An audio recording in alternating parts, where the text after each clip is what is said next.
तो नमस्कार मेरे प्रिय विद्यार्थियों। तो फाइनली देखिए मैं यहाँ पर आपके लिए लेकर आ गया हूँ अभ्यास प्रश्न पत्र 2022-23 कक्षा 10वीं विषय सामाजिक विज्ञान के सेट वी के पेपर का संपूर्ण हल।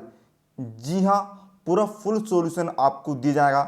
यदि आप इस सॉल्यूशन को देखकर अपना सामाजिक विज्ञान का पेपर सोल्व कर लेते हो तो आपको मैं गारंटी देता हूँ आपको भी 75 में से 75 अंक मिलने से किसी का बाप नहीं रोक पाएगा, एक भी नंबर आपका टीचर नहीं काट पाएगा। तो आइए वीडियो को हम बिना किसी देरी के यहाँ पर शुरू कर लेते हैं। सबसे पहले हम बढ़ते हैं क्वेश्चन नंबर 1 की ओर। तो एक एक क्वेश्चन को आप अच्छे तरीके से देखिए और अपनी कॉपी में नोट करते जाइए। सबसे पहले हम देखते हैं यहाँ पर आपको सही विकल्प का चयन कर उत्तर लिखना है।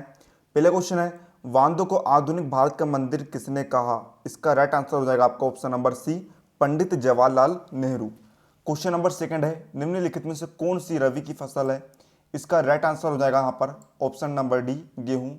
तीसरा क्वेश्चन है, कच्चे माल के आधार पर उद्योग कितने प्रकार के होते हैं? इसका राइट आंसर होगा ऑप्शन ए, 2 प्रकार के। चौथा क्वेश्चन है, साइमन कमीशन भारत कब आया था? इसका राइट आंसर होगा सन 1928 में। पांचवा क्वेश्चन है, यूरोपीय संघ का मुख्यालय कहाँ स्थित है? इसका राइट आंसर होगा ऑप्शन नंबर डी, बेल्जियम में। अगला है, भारतीय रिजर्व बैंक की स्थापना कब हुई थी? इसका राइट आंसर होगा आपका ऑप्शन नंबर बी, सन 1935 में। आइए देखते हैं प्रश्न क्रमांक दूसरा। हमें यहाँ पर जो है रिक्त स्थान की पूर्ति करनी है। तो इसका पहला क्वेश्चन है, भारतीय वन्यजीव अधिनियम रिक्त स्थान में लागू किया गया। दूसरा है, भारतीय रेल परिवहन को रिक्त स्थान रेल प्रखंडों में संकलित किया गया है। तीसरा, कोलकाता में देश की पहली जूट मिल लगाने वाला रिक्त स्थान वाले थे। तो चलिए मैं आपको इसके डाटा आंसर दिखा देता हूँ यहाँ पर, ठीक है। तो देखिए, है ना, क्या देख रहे थे हम? प्रश्न क्रमांक 2 रिक्त स्थान के आंसर हम देख रहे थे। तो देखिए यहाँ पर इसका पहले का आंसर आपका हो जाएगा 1972, दूसरे का उत्तर होगा 16, तीसरे का उत्तर सेठ हुकुमचंद, चौथे का उत्तर होगा भारत, पांचवे का उत्तर हो जाएगा जीवन, छठे का उत्तर हो जाएगा प्राथमिक, है ना। अब चलिए देखते हैं प्रश्न क्रमांक तीसरा। हमें यहाँ पर सही जोड़ी मिलानी है।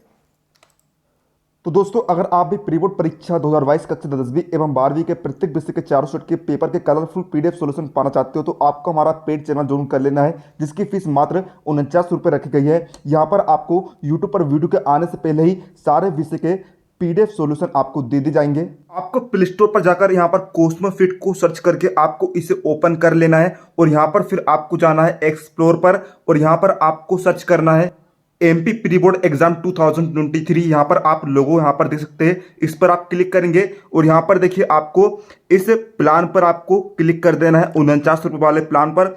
और यहाँ पर देखिए आपको इसे स्टार्ट सब्सक्रिप्शन पर क्लिक कर देना है और फिर इस तरीके का इंटरफेस आएगा। यहाँ पर आपको मोबाइल नंबर डालकर, ईमेल आईडी डालकर यहाँ पर आपको प्रोसेस्ड पर क्लिक कर देना है और यहाँ पर आप यूपीआई के माध्यम से भी अपनी पेमेंट यहाँ पर कर सकते हैं। यहाँ पर आप अपनी यूपीआई डाल देंगे और पेमेंट आप कर देंगे। तो चलिए स्टूडेंट्स, अब हम यहाँ पर देखते हैं प्रश्न क्रमांक 3। हमें यहाँ पर जो सही जोड़ी मिलाकर लिखनी है। तो पहला है, श्रीलंका गृह युद्ध का अंत कब हुआ था? 2009 में हुआ था। दूसरा है, भारत छोड़ो आंदोलन, इसकी सही जोड़ी मिलेगी 1942 से। भारत में वयस्क मताधिकार की उम्र, इसकी सही जोड़ी मिलेगी 18 वर्ष से। ओलंपिक गेम कब हुआ था? ओलंपिक गेम, इसकी सही जोड़ी मिलेगी मैक्सिको सिटी से। इसके बाद भारत में है क्या है? लोकतांत्रिक सरकार है। अगला है, सार्वजनिक क्षेत्र के कहलाते हैं, सरकार के स्वामित्व वाले क्षेत्र कहलाते हैं। चलिए अब हम देखते हैं प्रश्न क्रमांक 4। हमें यहाँ पर प्रश्न को उत्तर एक सद्य फिर एक वाक्य में लिखना है। तो आप यहाँ पर सारे क्वेश्चंस को देख लीजिए, है ना। तो ये रहा, देखिए पहले क्वेश्चन का आंसर होगा आपके पास आपका एल्यूमिनियम, सेकंड का आंसर होगा केंद्रीय लोक निर्माण विभाग, तीसरे का उत्तर होगा अंतर्राष्ट्रीय मुद्रा कोष, चौथे का उत्तर होगा इंग्लैंड, पांचवें का उत्तर होगा बंकिम चंद्र चटर्जी, छठे का उत्तर होगा विदेशी निवेश। तो इस तरीके से आप उत्तर यहाँ पर देख सकते हैं। अब चलिए बढ़ते हैं यहाँ पर अपने प्रश्न क्रमांक 5 की ओर। हमें यहाँ पर सत्य फिर असत्य बताना है। तो क्वेश्चन से आप देख लीजिए। तो यहाँ पर देखिए पहला आपका सत्य होगा, दूसरा भी सत्य होगा, तीसरा असत्य होगा, चौथा सत्य हो जाएगा, इसके बाद पांचवा असत्य और छठा भी सत्य आपका हो जाएगा। चलिए देखते हैं हम यहाँ पर अपना प्रश्न क्रमांक 6वां क्या दिया है हमें। जैव और अजैव संसाधन किसे कहते हैं, है ना। तो इसका उत्तर आप देख लीजिए। प्रश्न क्रमांक 6 का उत्तर, जैव संसाधन के बारे में आप देखिए परिभाषा लिख देंगे पूरी, और ये उसको उदाहरण है मनुष्य सहित सभी प्राणी। इसके बाद देखिए ये लिखा गया है अजय संसाधन के बारे में, तो देख लीजिए आप, और ये उसके उदाहरण। अब देखिए प्रश्न क्रमांक 7 का अथवा है भूमि निम्नीकरण की समस्या को दूर करने के कुछ 2 उपाय लिखिए। तो देख लीजिए आप, है ना, भूमि निम्नीकरण की समस्या को दूर करने के उपाय, पहला वृक्षारोपण करके, दूसरा पॉइंट आप यहाँ पर देख सकते हैं। फिर हम यहाँ पर देखते हैं प्रश्न क्रमांक 8वां, भारत के मुख्य खाद्य फसल का नाम लिखते हुए उसके उत्पादन क्षेत्र को लिखिए। तो ये रहा, भारत की मुख्य खाद्य फसल क्या है, चावल है। इसका उत्पादन उत्तर और उत्तर पूर्वी मैदानी क्षेत्रों और डेल्टाइक प्रदेशों में किया जाता है। अब देखते हैं प्रश्न क्रमांक 9वां, आधारभूत उद्योग क्या है, उदाहरण देकर समझाइए। तो देख लीजिए आप, सबसे पहले आपने हेडिंग डाला आधारभूत उद्योग, वे उद्योग जो अन्य उद्योगों का आधार होते हैं और उनके निर्माण तथा संचालन के काम आते हैं उन्हें आधारभूत उद्योग कहा जाता है। इसके उदाहरण है लोहा इस्पात उद्योग आदि। इसके बाद 10वां क्वेश्चन है डिजिटल भारत क्या है, समझाइए। तो हेडिंग डाला आपने डिजिटल भारत। डिजिटल भारत ज्ञान आधारित परिवर्तन के लिए भारत को तैयार करने के लिए एक कार्यक्रम है। इसके बाद हम देखते हैं प्रश्न क्रमांक 11वां, राजमार्ग से क्या आशय है। तो हेडिंग डाला आपने राज्य राजमार्ग, राज्य को राजधानियों को जिला मुख्यालयों से जोड़ने वाली सड़कें राज्य राजमार्ग कहलाती है। इसके बाद 12वां क्वेश्चन है आयात शुल्क किसे कहते हैं। तो हेडिंग डाली आपने आयात शुल्क, यह शुल्क किसी दूसरे राष्ट्र से आने वाली चीज़ों पर वसूल किया जाता है। इसके बाद 13वां क्वेश्चन है हमारा, है ना, जोबर कौन थे। तो इसको उत्तर आप देखेंगे 19वीं सदी में उद्योगपति नए मजदूरों की भर्ती के लिए पुराने और विश्वास कर्मचारी रखते थे जिसे जोबर कहते थे। इसके बाद 14वां क्वेश्चन है हमारा अथवा का, पांडुलिपियाँ क्या है। तो इसको उत्तर हम देखते हैं, पांडुलिपियाँ ताड़ के पत्तों या हाथ से बने कागज पर नकल कर बनाई जाती थी। यह बहुत नाजुक होती थी, वह महंगी भी होती थी, उन्हें बहुत सावधानी से पकड़ना होता था, इसलिए उनका व्यापक दैनिक इस्तेमाल नहीं होता था। प्रश्न क्रमांक 15 का अथवा है, प्रश्न क्रमांक 15 का अथवा क्या है, निरंकुशवाद से आप क्या समझते हैं। तो यह निरंकुशवाद राजकाज की ऐसी व्यवस्था है जिसमें किसी एक व्यक्ति को संपूर्ण शक्ति प्राप्त हो और उस पर ना कानूनी पाबंदी लगी हो ना ही संवैधानिक। 18वीं सदी के फ्रांस के उपन्यासकार लुई सेबेस्तिये मर्सिये ने घोषणा की छापाखाना प्रगति का सबसे ताकतवर औजार है, इससे बन रही जनमत की आंधी में निरंकुशवाद उजड़ जाएगा। 16वां प्रश्न क्रमांक 16 का अथवा क्या है, महात्मा गांधी राष्ट्रीय ग्रामीण रोजगार गारंटी अधिनियम क्या है।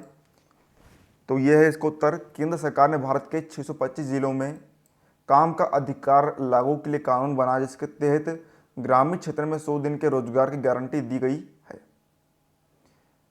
प्रश्न क्रमांक 17 का अथवा क्या है, बहुराष्ट्रीय कंपनियों से आप क्या समझते हैं। तो इसका उत्तर है ऐसी कंपनी जो एक से अधिक देशों में व्यवसाय स्थापित करने के लिए स्थापित की जाती हैं उन्हें बहुराष्ट्रीय कंपनियां कहते हैं।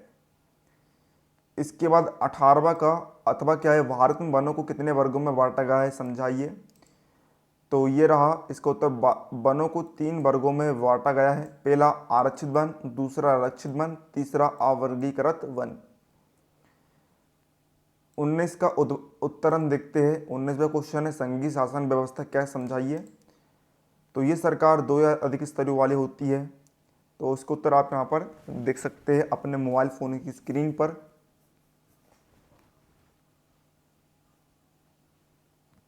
फिर हम देखते हैं प्रश्न क्रमांक 20 का अथवा का उत्तर, औपचारिक क्षेत्रक और अनौपचारिक क्षेत्रक के बीच प्रमुख अंतरों का उल्लेख कीजिए।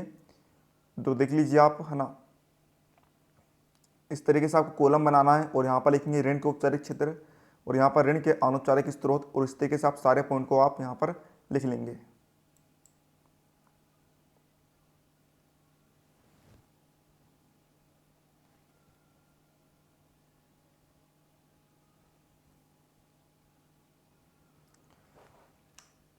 प्रश्न क्रमांक 21 का अथवा है जलियांवाला बाग हत्याकांड पर टिप्पणी लिखी है। तो इस तरीके से आप यहाँ पर इसका उत्तर आपको लिख देना है।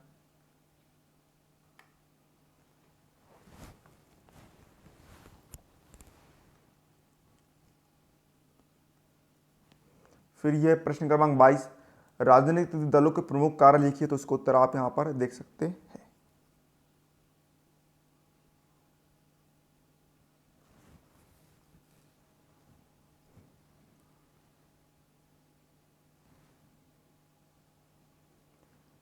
अब अगला क्वेश्चन है, राजनीतिक दलों के सामने क्या चुनौतियां है, तो ये इसका उत्तर आप यहाँ पर देख सकते हैं।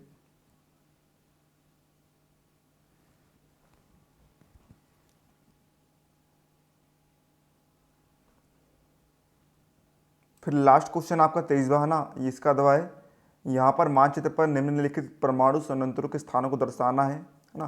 तो ये देख लीजिए आप, इसका अथवा का उत्तर इस तरीके से आप नक्शे पर दर्शा देंगे। ठीक है, तो इस तरीके से विद्यार्थियों ने यहाँ पर अपने सामाजिक विज्ञान के पेपर का संपूर्ण हल देख लिया है सेट बी का। उम्मीद आपको वीडियो हेल्पफुल लगा होगा, तो वीडियो के लिए लाइक का बटन जरूर से दबा दीजिएगा। चैनल पर नए हो तो चैनल को सब्सक्राइब करके घंटे के निशान पर दबा दीजिएगा, ताकि हम जैसे कोई नया वीडियो अपलोड करें आपको उसका तुरंत नोटिफिकेशन मिल रहा है। और वीडियो को अपने दोस्तों के साथ अधिक से अधिक शेयर करिए, ताकि आपके दोस्तों को भी हमारे वीडियो को लाभ मिल पाए। चलिए मिलते हैं अगले किसी नए वीडियो, तब तक के लिए जय हिंद, जय भारत।